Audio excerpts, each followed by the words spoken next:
लड़की के परिवार को इतनी ही नफरत थी तो वो अपने बच्चे को मार देते, अपनी बेटी को मार देते ना, कहानी खत्म हो जाता। आप दूसरे के संतान को क्यों मार दीजिएगा? मुझे ये बुरा लग रहा है कि आपको नहीं पसंद था कि आपकी बेटी किसी से प्रेम करे, तो आप अपनी बेटी को मार देते। उस लड़के को बुला के क्यों मारा गया? और मारा गया तो दोनों को मार देते। दूसरी बात कि लड़की के कुछ परिवार के लोग अभी भी लड़की का तहकीकात कर रहे हैं और उसे मारने की धमकियां आ रही हैं कि अगर लड़की को मार दिया जाता है या अब लड़की मर जाती है तो लड़का का परिवार का लड़के लोग फंसते हैं और फिर ये केस में जो भी एक नया मुद्दा उखड़ के आएगा। लेकिन आरती की भाभी का कॉल सीडीआर कॉल डिटेल्स अभी तक निकला है कि नहीं, जानकारी आई? बात घूम फिर के यहाँ पे ये आ रही है, भाभी ने कॉल करके बुलाया तो स्वाभाविक है कि उस भाभी ने मोबाइल को कॉल किया होगा, उसी से बुलाया होगा, तो भाभी का मोबाइल का कॉल का सीडीआर वो अभी तक आया है कि नहीं आया है, पुलिस इन्वेस्टिगेशन है, पुलिस जानकारी दी है कि नहीं दी है। दूसरी चीज़ आपने ऑडियो के बारे में बताया कि बहुत सारे ऑडियो चल रहे हैं, कथित तौर पे लोग विश्वास भी कर रहे हैं। स्वाभाविक है कि आज के समय में मोस्ट ऑफ लोग एंड्रॉयड मोबाइल यूज़ करते हैं, तो एंड्रॉयड मोबाइल यूज़ कर रहे हैं और जीविका में भी आप बात है कि जीविका में भी एंड्रॉयड मोबाइल का चलन चल रहा है। तो क्या ऐसा कोई ऑडियो आरती के पास आपको जानकारी नहीं मिली कि जिसमें कोई या तो अपने भाभी के बारे में अवेयर कर रही हो, अपने लवर को, छोटू को, या कोई ऐसी बातें जो वो मतलब कॉल रिकॉर्ड में रखी हो? हुए हैं, हम लोगों ने सारे ऑडियो को कलेक्ट करके उस लड़की आरती को हम लोगों ने सुनाया था कि ये आपकी आवाज़ है, ना वो आवाज़ आरती की है ना वो आवाज़ छोटू की है। नमस्कार, आप देख रहे हैं बीएनएन न्यूज और मैं हूं आपके साथ विजय विकास। बिहार सहित पूरे देश भर में इन दिनों खास करके बिहार के अररिया जिले में घटित हुए प्रेम प्रसंग, जो कि छोटू यादव व आरती के बीच के प्रेम प्रसंग में जो घटना हुई, हिंसात्मक घटना जिसमें प्रेमी युवक की हत्या कर दी गई, निर्मम तरीके से हत्या की गई, कहा गया कि करंट लगा करके मारा गया है, लड़की के परिजनों ने मारा है, 7 लोगों पर आरोप लगा और तकरीबन 14 दिन इस घटना के हो गए और घटना ने काफ़ी तूल पकड़ा, मीडिया में खास करके ये सुर्खियों में रहा है। और बीते दिनों महिला विकास मंच जो कि पटना से अपनी सेंट्रल टीम को लेकर के अररिया पहुंची थी और लड़की से बात की, आरती से बात की और सारी घटनाक्रम को सामने रखा, जिसमें सबसे एक अलग बात निकल कर के सामने आई। वीना मानवी जो कि संरक्षक हैं इस महिला विकास मंच के, उन्होंने बताया कि भाभी ने जो काम किया उसके पीछे की वजह यह थी कि वो अपने भाई से आरती की शादी करवाना चाहती थी। ये नई बात निकल के सामने आई थी महिला विकास मंच की तरफ से। साथ ही वीना मानवी ने यह भी बताया था कि बहुत सारी ऐसी बातें हैं जो मीडिया में आकर के खुल करके नहीं कही जा सकती है, वो कानूनी लड़ाई का हिस्सा रहेगा। इन सारे मुद्दे विषयों पर क्या कुछ निकल करके सामने आया है, क्या कुछ बातें हुई आरती से और क्या भविष्य लग रहा है इस मुद्दे का और इसकी हकीकत क्या है, इस पर राय जानने के लिए आज हमारे साथ महिला विकास मंच की सक्रिय और मधुबनी जी की जिलाध्यक्ष यहाँ पर हमारे साथ हैं दीपशिखा जी। सबसे पहले दीपशिखा जी का स्वागत करते हैं। दीपशिखा जी, आपका स्वागत है। धन्यवाद। हम लोग वहाँ जैसे आरती जी के पास पहुँचे, जो कि ये बहुत बड़ा मामला था, हमारी पूरी राष्ट्रीय टीम यहाँ से वहाँ पहुँची थी। हम लोगों की उनसे बातें हुई, बात होने के दरमियान ये पता चला कि इनके पूर्व से अफेयर 2 साल से चल रही थी और ये मुद्दा उनके घर में चल रहा था कि वो छोटू से शादी करना चाहती थी और उनकी जो भाभी जिन्होंने ये पूरी घटना को कराया या उसमें उनकी जो संलिप्तता है, इनका रीज़न था कि वो अपने भाई से उसकी शादी कराना चाहती थी। आरती एक बहुत ही एक्टिव लड़की थी अपने समाज की, वो जीविका के लिए अपनी डायरी में भी कुछ काम करती थी, इस तरीके का उसका समाज में अपना एक पहल था, काफ़ी एक्टिव लड़की थी। उसकी भाभी चाहती थी कि उसके भाई से उसकी शादी हो और वो शादी नहीं होने के कारण वो क्या कि छोटू को पहले बुलाती हैं अपने घर पे फ़ोन करके बुलाने के बाद वो अपने भाई को, उनका बहनोई, अपने हस्बैंड और वो लोग मिल करके उसको बुरी तरीके से मारते ही पीटते हैं और जान ही ले लेते हैं। उस दरमियान आरती उसकी जान बचाने के लिए लड़का के मामा के घर पे भी जाती है, उसे काफ़ी बोलती, रिक्वेस्ट करती है कि उसको मार दिया जाएगा, आप जाएं, लेकिन वो लोग काफ़ी इस चीज़ों को हल्के में लेते हैं कि नहीं ऐसा नहीं होगा, तुम परेशान मत हो, तुम डरो मत, सुबह बात करते हैं। उनके मामा ने भी हल्के में लिया। फिर वो आरती जब चीखती चिल्लाती है, समाज में जब ये सारी बातें हल्ला होती हैं, गांव के कुछ लोग इकट्ठे होते हैं, फिर उसको फ़ोन मिलता है, उस फ़ोन से उनके फादर को फ़ोन करती है। उनके फादर, छोटू के फादर वहाँ पे पहुँचते भी हैं, लेकिन पहुँचने के बाद भी उनसे वहाँ पे पानी की गुहार वो लगा रहा है, लेकिन वो बेचारे अकेले चले आते हैं। वो उनको इतना बड़ा मुद्दा नहीं लगता है कि किसी का जान ही ले लिया जाएगा, और ये कोई इतना बड़ा ये भी नहीं था, जबकि दोनों लड़का लड़की एक ही कास्ट के थे। समाज में दोनों ही अच्छे, हम लोग घर पे भी गए हैं, ऐसा नहीं कि घर भी उनका ख़राब है या कमज़ोर है, दोनों घर ही संपन्न था। फिर पता नहीं इस तरीके का घटने को अंजाम देने का वजह क्या था? क्या एक सिर्फ अपने भाई से, उसकी भाभी को अपने भाई से शादी कराना था? ये इतनी बड़ी वजह तो नहीं थी कि उन्होंने उस लड़के की जान ही ले ली। और आज इतने बड़े घटने होने के बावजूद भी आज उनके हाथ क्या लगा? केस हुए, फिर वो कितने साल तक भागे रहेंगे, आगे उनके परिवार का भी मुझे कुछ भविष्य नहीं दिख रहा है। इधर छोटू के परिवार वाले ने उस लड़की को एक्सेप्ट कर दिया, आरती को एक्सेप्ट किया है और कहा है कि अब मेरा बेटा यही है, मैं इसे अपने साथ रखूँगा। और ये भी बात सामने आ रही है कि छोटू के भाई भी हैं, तो फिर उनसे उनकी शादी कराई जाएगी। उनके फादर का ये स्टेटमेंट आ रहा है, लेकिन अभी ऐसा कुछ नहीं। आरती का कहना है कि मेरे वजह से अगर आपका बेटा का जान गया है तो मैं आपका बेटा बन के रहूँगी, उसके लिए न्याय के लिए मैं लड़ती रहूँगी और आगे भविष्य में मैं आपके साथ आपका बेटा का एक जो कमी है जितना मेरे से होगा उतना मैं पूरा करूँगी। सवाल जो उठ रहे हैं खास करके आवेश में आकर के स्वाभाविक इस तरह की घटना की जाती है या तुरंत मर्डर जो देखा जाता है खास करके लड़का लड़की के मामले में, तो वो सडन अचानक आवेश में आकर के इस तरह की घटना को अंजाम दिया जाता है। जो लूप होल देखने के लिए मिलता है, जैसा कि आपने अपने बयान में भी कहा है कि 2 बजे रात में अगर कोई भाभी अगर कॉल करती है उसको कि शादी के लिए बुला रहे हैं, क्या ये पॉसिबल है? देखिए, लड़की के घर के जस्ट बगल में मामा जी का घर था, लड़का के मामा जी का घर है, वो वहाँ पे आता जाता था, आरती से उसकी बातचीत होती थी। आरती का जो स्टेटमेंट हम लोगों के सामने आया कि वो उनका ग्रेजुएशन का पार्ट 1 का एग्ज़ाम चल रहा है, मेरे बिना बताए भाभी से उस लड़के की बातचीत होती थी। पूर्व में भी उसकी भाभी से लगभग बातचीत होती थी, जिसके लिए आरती हमेशा इनकार करती थी कि आपको इनसे बात नहीं करना चाहिए, वो अच्छे नहीं हैं, वो आपको कभी भी फंसा सकती हैं। लेकिन फिर भी उसे लगता था नहीं, वो बोला कि नहीं तुम गलत बोल रही हो, भाभी अच्छी है, मुझे शादी के लिए बुला रही हैं इसलिए मैं आ रहा हूँ। 2 बजे रात में वो आया, हो सकता है कि वहाँ मामा जी का घर है, उसे लगा, लड़का भी तो बेचारा उतना समझ नहीं ना पाया, वो तो सोचा कि मेरी शादी उससे हो जाए क्योंकि फैमिली उसके अगेंस्ट में है। भाभी बोली कि मैं भैया से बात कर रही हूँ, उनके पापा से बात कर रही हूँ, आपकी शादी करवा दूँगी, इसलिए वो लड़का वहाँ से आया। उसके जस्ट मामा जी का घर बगल में है। ये थोड़ा सा पॉइंट वाली बात है, मैं मानती हूँ उन चीज़ों को, लेकिन जब भाभी ने अगर कॉल किया होगा तो स्वाभाविक है कि सबसे अधिक बात उसकी आरती से हो रही होगी छोटू की, तो क्या ऐसा पॉसिबल नहीं होता कि भाभी के कॉल करने के बाद कम से कम आरती से कंफर्मेशन ले लेता कि मैं आऊँ या नहीं आऊँ? आरती उसने आरती को फ़ोन किया था, जिस पे आरती ने मना किया कि आप नहीं आइएगा, आप नहीं आइएगा, नहीं तो ये लोग आपको मार देंगे। लेकिन दूसरी तरफ उस आरती का जो छोटा भाई है जिसका विष्णुकांत नाम है, उसका इससे पहले तो घटना के बाद से तो सभी लोग भागे हुए थे। घटना के 4 दिन बाद आरती की दादी सामने आई। आरती की दादी ने बताया कि बंदूक के बल पर घर में घुसने की कोशिश की, 2-2 बार घुसने की कोशिश की। तो सभी लोगों ने यह भी कहा कि हो सकता है कि अपने परिवार या अपने बच्चों को बचाने के लिए बूढ़ी इस तरह की बातें कह रही हैं। अब घटना का तकरीबन 13वां दिन, मतलब कल 13 दिन बीतने के बाद कल आरती का छोटा भाई भी सामने आया है, सबसे छोटा विष्णुकांत नाम है उसका, और उसने इस बात का जिक्र किया है कि बंदूक के बल पर वो आया था। वो सबसे पहले आया तो वो आरती को आवाज़ दे रहा था, और आरती जब बोली कि कौन है तो आरती का भाई बाहर निकल करके आया, तो उसने छोटू से सवाल जवाब किया कि तुम यहाँ पे क्यों आए हो, तो उसने बताया कि मैं जीविका में काम करता हूँ, ज़्यादा हमसे बहस मत करो नहीं तो गोली मार देंगे।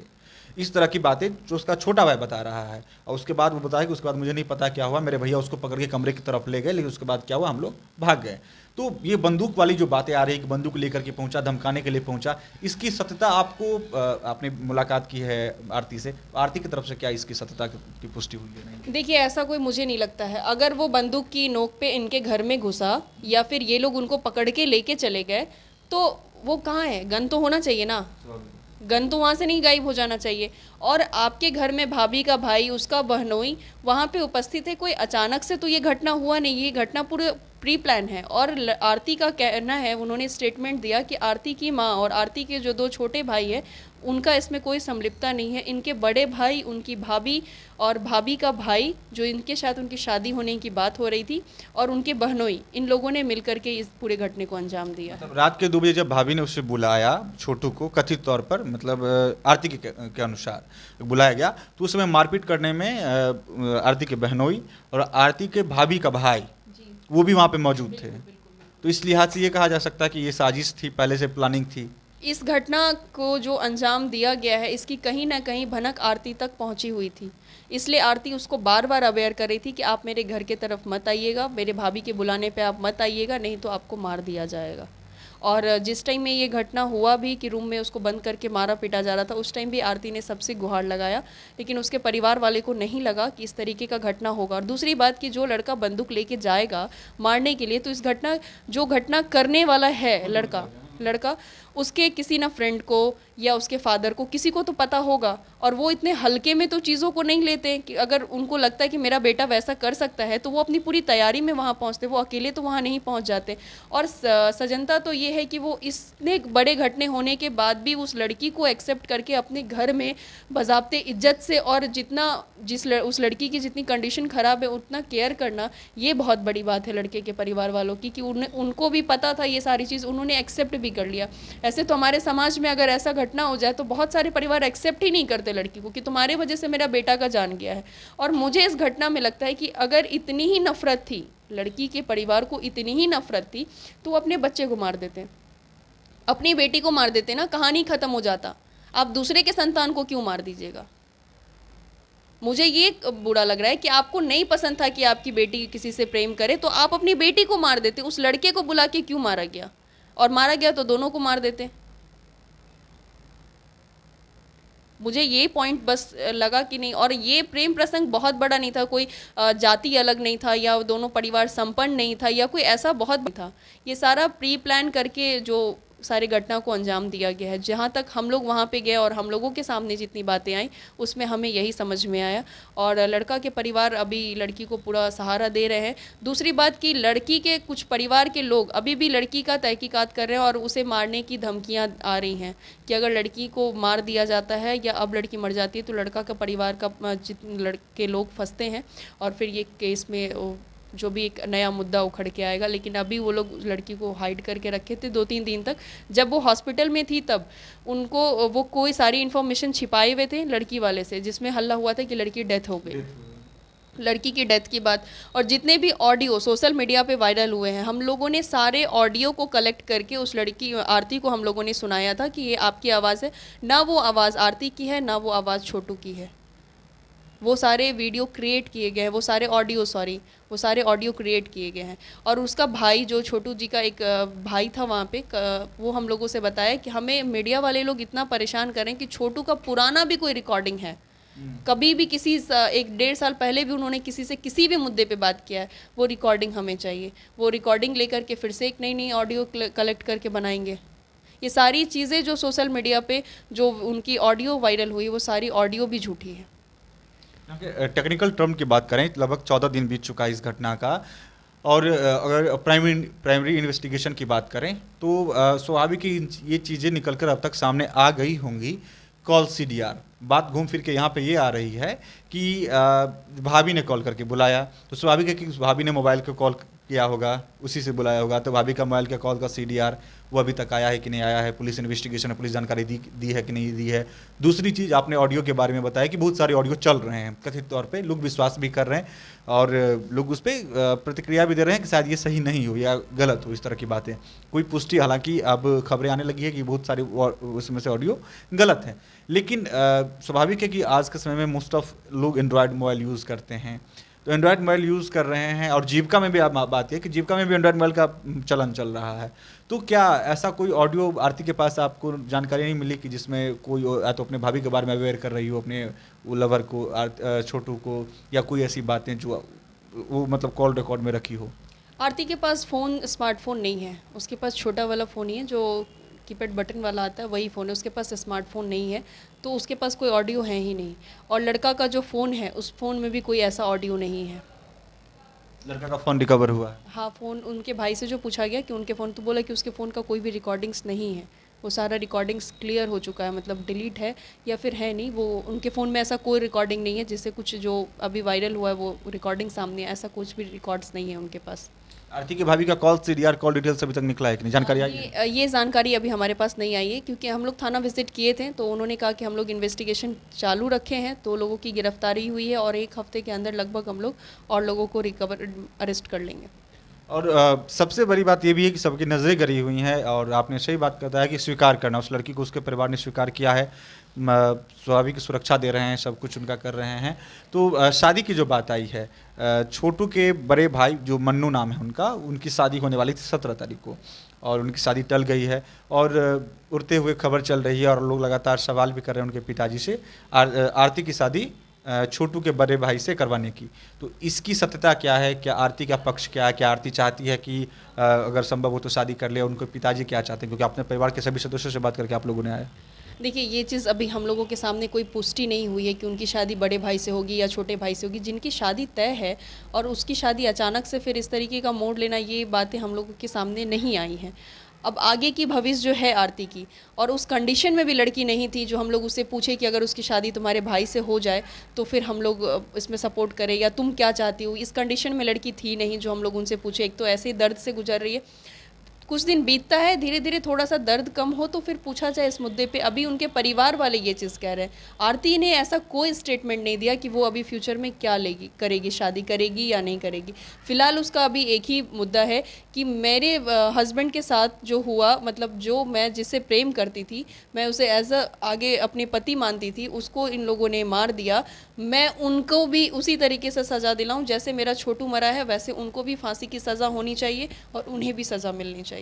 महिला विकास मंच का आगे इस पर क्या स्टैंड है, क्या स्ट्रेटजी अपनाएगी आने वाले दिनों में? महिला विकास मंच आरती के साथ अभी खड़ी है और आगे भी खड़ी रहेगी जब तक वो खुद में सशक्त होकर इस केस का पूरा जस्टिफाई नहीं हो जाए, पूरे इसमें सज़ा नहीं हो जाए, तब तक महिला विकास मंच उसके साथ रहेगी। और आरती को वहाँ पे कहा भी गया है कि आपके साथ महिला विकास मंच खड़ा है। उनको वहाँ पे बज़ाब्ते महिला विकास मंच का सदस्य भी बनाया गया है। महिला विकास मंच उसके साथ हर वक्त हर समय तक खड़ी रहेगी। एक तस्वीर सामने आई है कि आरती जो कि कहीं ना कहीं सदमे में है, अभी शोक में है, और उसे महिला विकास मंच की तरफ से साफा पहनाया गया और दुपट्टा की तरह कुछ सम्मान किया गया। इसकी क्या वजह थी? इसकी वजह ये थी कि हम लोग आरती को अपने महिला विकास मंच में एक सदस्यता एक्सेप्ट किए, उनको सदस्य बना लिए हैं हम लोग, कि ये लड़ाई जो है एक महिला विकास मंच की हो गई, और उस लड़की को सशक्त करने के लिए, एक बल करने के लिए पूरे भारत की महिला विकास मंच उसके पीछे खड़ी है। और अब उनकी लड़ाई सिर्फ आरती की नहीं, ये लड़ाई महिला विकास मंच की भी है। इसलिए उन्हें वो पाक दुपट्टा पहनाया गया कि वो ये ना समझे कि बस हम लोग भी आए और अब हम लोग चले जाएंगे। उनको हम लोग बाज़ाब्ते सदस्य बना दिए हैं और एक सदस्य की पीड़ा पूरे संगठन लड़ेगी।